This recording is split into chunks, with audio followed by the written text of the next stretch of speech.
और शुक्रवार के दिन माता लक्ष्मी के लिए अग्नि में आहुति दीजिए। महाराज, शाम के समय पर सूर्यास्त के पहले शिव महापुराण की कथा कहती है, अग्नि पुराण कहती है, नर्मदा पुराण कहती है, लिंग पुराण कहती है कि बेलपत्री के वृक्ष के नीचे, नीचे तो नीचे वो भी जाने दो, यहां तक वर्णन किया शिव महापुराण में तो कि बेलपत्री का जो फल होता ना, बेल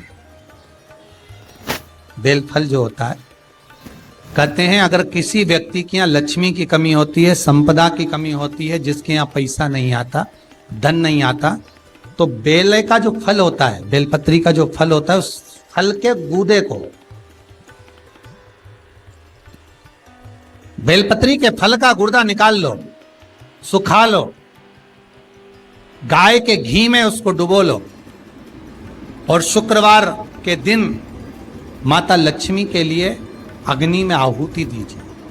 महाराज, शाम के समय पर सूर्यास्त के पहले ये जो आहुतियां हम बेले के गुर्दे के फल की गाय के घी में डुबोकर माता लक्ष्मी और भगवान विष्णु के नाम से देते हैं, महाराज 2 या 3 शुक्रवार करोगे, लक्ष्मी की कभी कमी नहीं आती, संपदा बढ़ती है। एक प्रयोग और कर कर देखना, कभी अगर मौका मिले आपको तो प्रयोग कर कर देखिए। लिंग पुराण के अंदर लिखा हुआ है, शिव पुराण में, लिंग पुराण में और स्कंद पुराण में कहा गया कि अगर किसी ने बेले के फल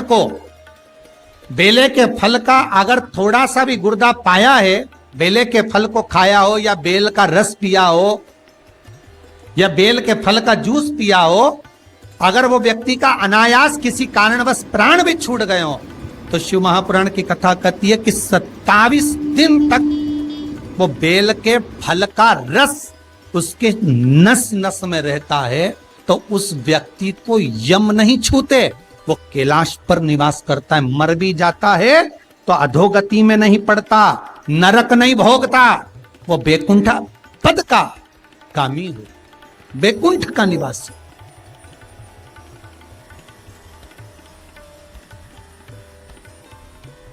बैकुंठ का निवास।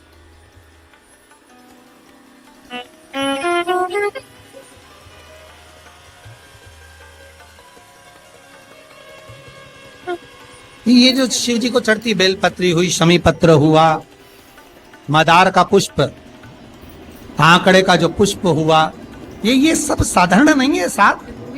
शंकर का एक एक गुण तत्व ग्रहण करने वाले, शंकर का अनुमोदन करने वाले, शिव को एक एक वस्तु जो चढ़ने वाली साधारण नहीं।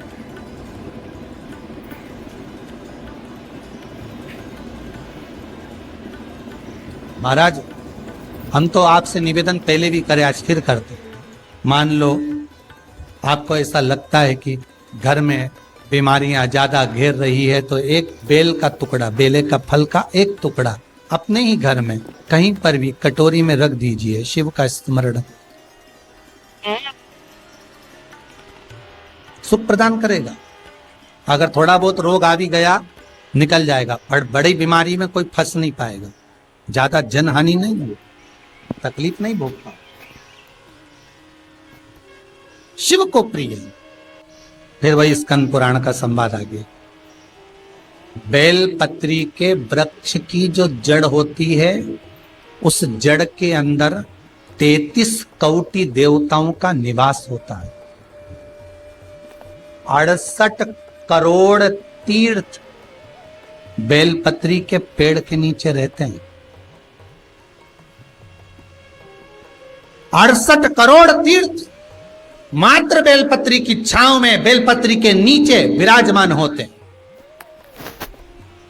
अगर आपके मन में कभी कभी भाव उत्पन्न हो जाए ना कि मेरे को कहीं तीर्थ करने जाना है और अभी मौका नहीं मिल रहा, तीर्थ जाने का, अभी तो लॉकडाउन चल रहा है और अभी सब दूर बीमारी फैली हुई है, कहीं नहीं जा सकते, तो जब लॉकडाउन हट जाए, बीमारी समाप्त हो जाए और तीर्थ जाने का मन करे, तो किसी बेलपत्री के पेड़ के नीचे 5 मिनट जाकर बैठ जाए।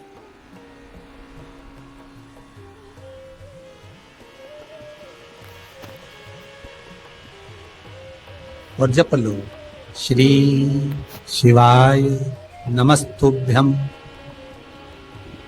जितने बैठे हो टीवी के सामने प्रेम से बोलो, श्री शिवाय नमस्तुभ्यम। जितने टीवी के सामने बैठे एक बार फिर से बोलो, श्री, साथ में बोलो, आगे आगे नहीं, श्री शिवाय नमस्तुभ्यम।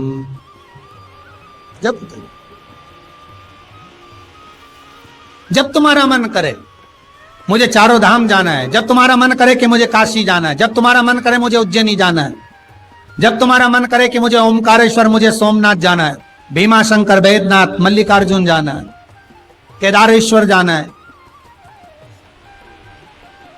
बस नागेश्वर जाना है, थोड़ी देर के लिए बेलपत्री के पेड़ के नीचे जाकर भी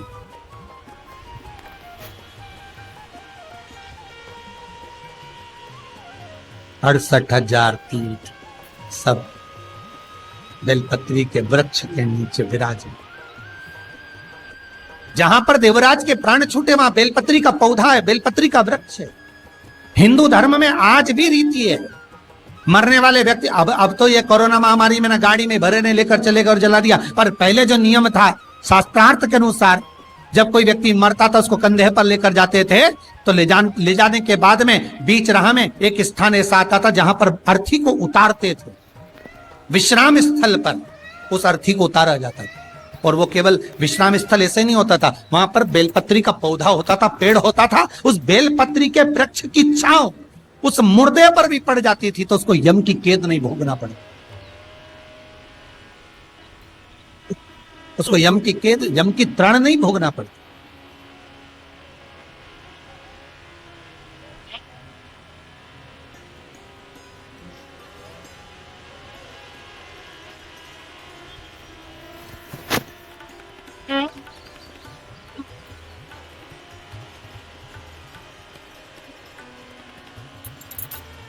इसलिए उस बेलपत्री के पौधे के नीचे उसको विश्राम दिया जाता है।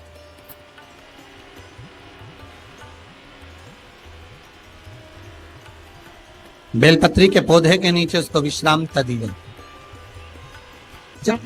शिव कह रहे हैं, देवराज तेरे प्राण छूटे, मना नहीं है तेरे प्राण छूटे, पर तेरे प्राण जहां छूटे वो बेलपत्री का वृक्ष था।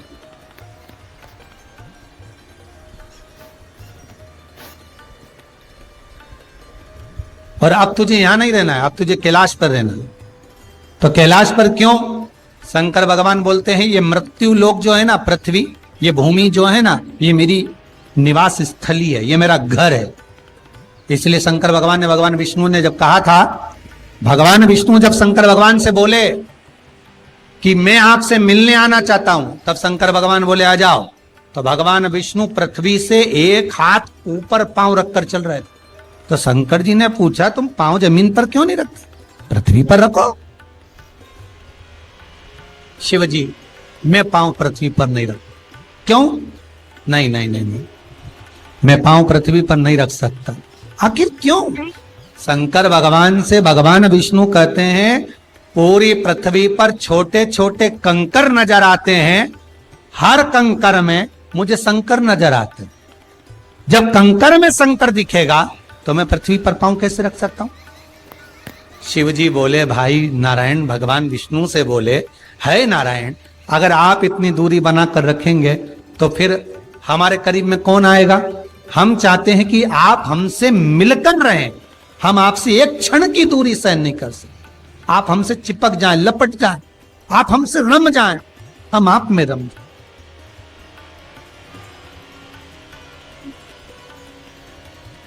कुछ ऐसा कर दो, शंकर जी कह रहे हैं नारायण कुछ ऐसा कर दो कि शंकर नारायण से दूर नहीं रहे, नारायण शंकर से दूर नहीं रहे, ऐसा कुछ कर दिया जाए।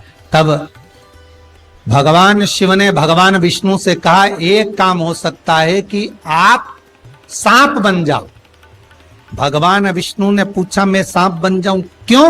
शंकर भगवान कहते हैं सांप बन जाओगे तो मैं गले में आपको डालकर रखूंगा, आप मुझसे चिपके रहोगे, मैं आपसे चिपका रहूंगा, आप मुझसे लगे रहेंगे, मैं आपसे लगा रहूंगा, दूरी नहीं रहेगी एक क्षण की भी। और भगवान विष्णु सर्प बन गए, भगवान विष्णु सांप बन गए। सांप बने भगवान शंकर ने, भगवान विष्णु जब सर्प बने और सर्प बनकर भगवान शंकर ने अपने गले में भगवान विष्णु को धारण कर लिया। आज भी शंकर भगवान के गले में जो सांप पड़ा हुआ है, वो सांप केवल सर्प नहीं है, वो भगवान विष्णु का ही एक अवतार।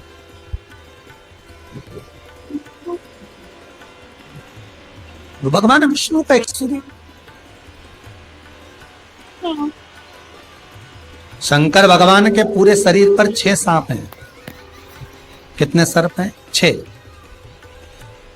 एक जो गले में है वो भगवान विष्णु का होता, 2 हाथ में, 2 भुजा पर, एक कमर में जो सर्प नजर आता है, ये शंकर भगवान की 5 लड़कियां हैं, जया, विशारा, सामरीवारी, दोतली और देव। शिव जी की 5 लड़की। विष्णु पुराण कहती है, स्कंद पुराण कहती है महाराज कि भगवान नारायण स्वयं इस जड़ के नीचे अपना विश्राम करते हैं महाराज, इस जड़ के नीचे। प्रयास करा करो, एक चुटकी हल्दी, कितनी? मात्र 1 चुटकी हल्दी। आंवले के वृक्ष के नीचे भगवान हरि हर महादेव, कौन से महादेव हैं? हरि हर महादेव के नाम से रखकर उस पर पूर्व मुख कर कर, पूर्व की ओर मुख कर कर जल समर्पित करना प्रारंभ कर दीजिए। आप अगर प्रयास करेंगे, शुक्रवार की शुक्रवार करें या नवमी की नवमी करें, अष्टमी की अष्टमी करें, प्रदोष की प्रदोष कर लें।